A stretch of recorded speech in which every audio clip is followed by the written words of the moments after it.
I fail early, I fail often. That's what I do. And I'm grateful for the experience. I would have never had the opportunity to transform my entire life. And so it was all part of a necessary life plan for me. If someone had designed my life plan, they would have said, you know, Greg, you're getting a little, you know, you need a few lessons. You need to learn a few things. And you need to go to the School of Hard Knocks. And it was absolutely necessary.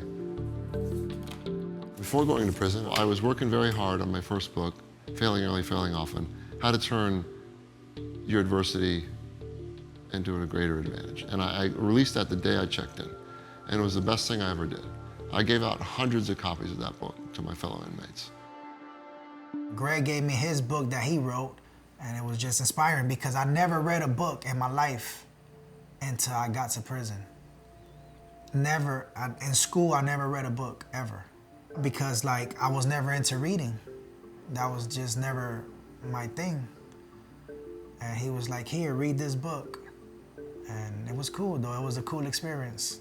I have Greg to thank for that.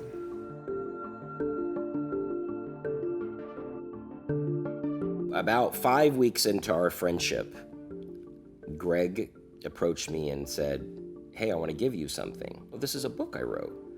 And he gives it to me and I look at it, it's called Failing Early and Failing Often. And I was like, okay. I turn it around and I see his picture and I'm like, all right.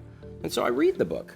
I've read this book 7 times and I'm on number 8, and it is a book that just helps remind me that it's okay to make mistakes. It's okay to fail, because that's how we learn. And just like the book says, you turn adversity into advantage. And that's what I try to do. And so Greg writes a lot about failure and things that he's gone through, and it makes me reflect on mine, things and areas where I failed, where I can get better. And so yeah, it keeps me grounded.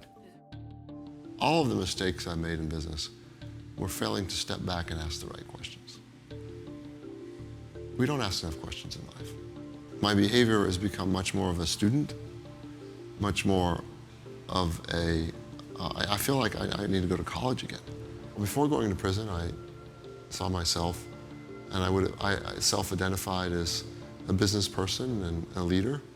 And now I'm a student, and I will always remain a student.